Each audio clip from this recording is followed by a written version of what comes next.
Welcome back to Spotlight, where we break down all things Nashville Soccer Club.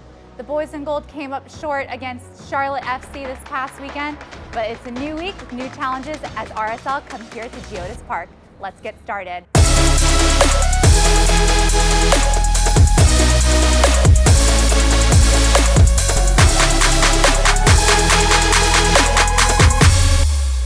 We are back outside here in sunny Nashville. We are loving it. We are loving that there's no more storms today. How are you guys feeling?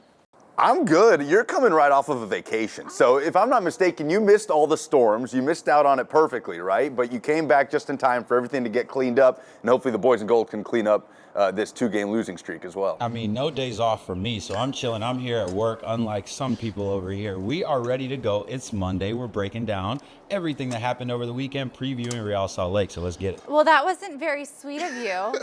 That wasn't very sweet at all. Listen. Because look what I have in my pocket just for you. No, I brought you back what is Dominican Republic chocolate, Oh my God. Okay? Oh, and this is the good stuff. sweet. But I might take it amazing. back because You can you're take it not that back. kind. It's all good. This is amazing. Thanks for thinking about Hey, this you're while you were welcome. gone. I tried to bring back two things, sunshine and chocolate. Okay. So far, I brought the chocolate and a little bit of sunshine. A precedent has been set there, because I'm going to this same place here in a couple of weeks. Yes. So thank you, Liv. I'll keep this in mind. You're very welcome. You're welcome, Lucas.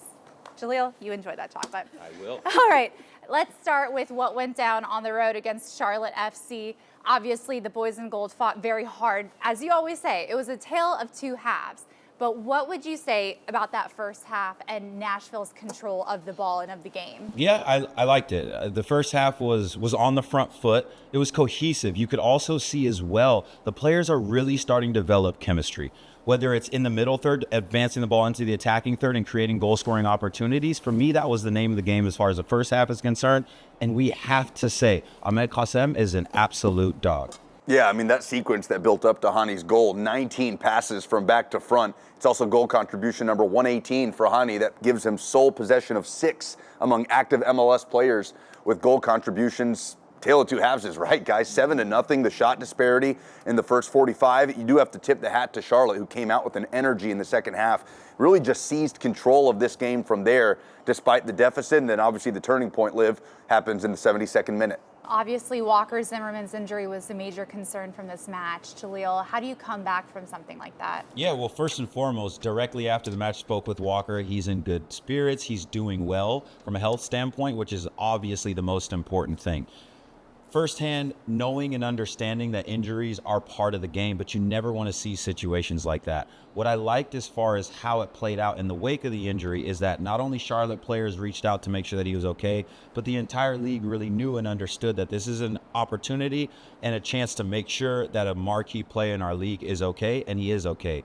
One major thing to also note is that all league protocol was followed as far as concussion protocol is concerned. He's still under concussion protocol, but to say the least, he's in good spirits and he's doing all right. Yeah, you heard 2 words from BJ Callahan right after the game that just make you breathe a sigh of relief, right? That's stable and responsive immediately after the fact. And you're right, the game was filled with some tension, right? Up to that point, and then you just saw a coming together of players there in an emotional moment. It's hard for us on the radio broadcast side to even get back to just focusing on the game after the dust kind of settles. Jaleel, I can't even imagine from a player's perspective, but thankful to hear that everything has been pointing upwards for Walker since that point. And it was a huge turning point in the game, obviously, and Charlotte goes on to get the win. But no doubt it's been good news since that scary moment. Yes, we certainly love Walker. The whole city of Nashville loves Walker Zimmerman, so we certainly keep him in our thoughts and prayers for a speedy recovery. Looking ahead to this Saturday, the boys in gold are back on home soil. It is also Bark in the Park night presented by Caesar. So make sure when you come here, look out for the little pups that are out over there in their special seats. But let's talk about this match. Lucas, what are some of the things that you're going to be looking for with RSL? Well, one player in particular, guys. And when you talk about rising stars in Major League Soccer that can factor into the U.S. men's national team picture in next year's World Cup, Diego Luna defines that right now. He's coming off a great performance, a brace and a win over LA Galaxy. You have to know where he is at all times. This is a player that can play on the wing, can play more inverted, can play as the 10, unlock defenses, has a ton of tools in his tool bag, Jaleel. It's a Real Salt Lake team that didn't have the start to the season that they wanted, but they're coming off a win, an impressive performance. He is a man in form right now as Nashville tries to bounce back. Yeah, as Real Salt Lake struggled early on in the season, it didn't really concern me too much as far as if they were going to be able to flip the script, because this is a team led by Pablo Mastroeni that has a lot of character. Just like the manager, they also have a deep roster as well. You talk about Diego Luna being a rising star, I'll disagree. He's a bona fide star. And when he goes into the national team, it seems like he gets better and better every single time he gets called in. That confidence from the national team definitely paid dividends in their last fixture against LA Galaxy, who was also struggling. But when you talk about the boys in gold coming back here, playing at home, they've been pretty good this year. So for me, I think this is going to be a very, very well contested match, especially through the midfield, but the games are always won in the boxes.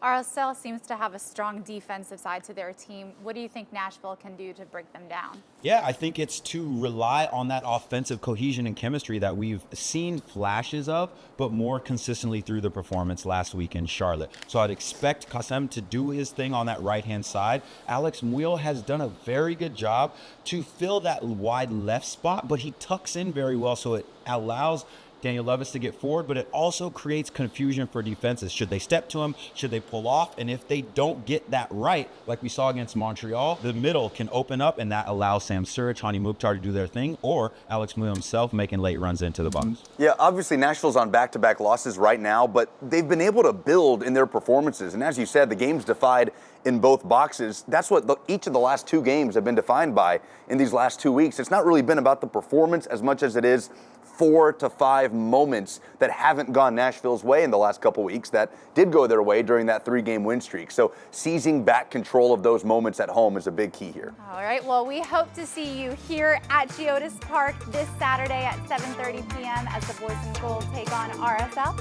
It's also Bark in the Park night presented by Caesar, so you don't want to miss the little pups. Make sure to tune in if you're not going to be here on MLS Season Pass on Apple TV, or tune in with our friends on 104.5 The Zone. Thanks for watching.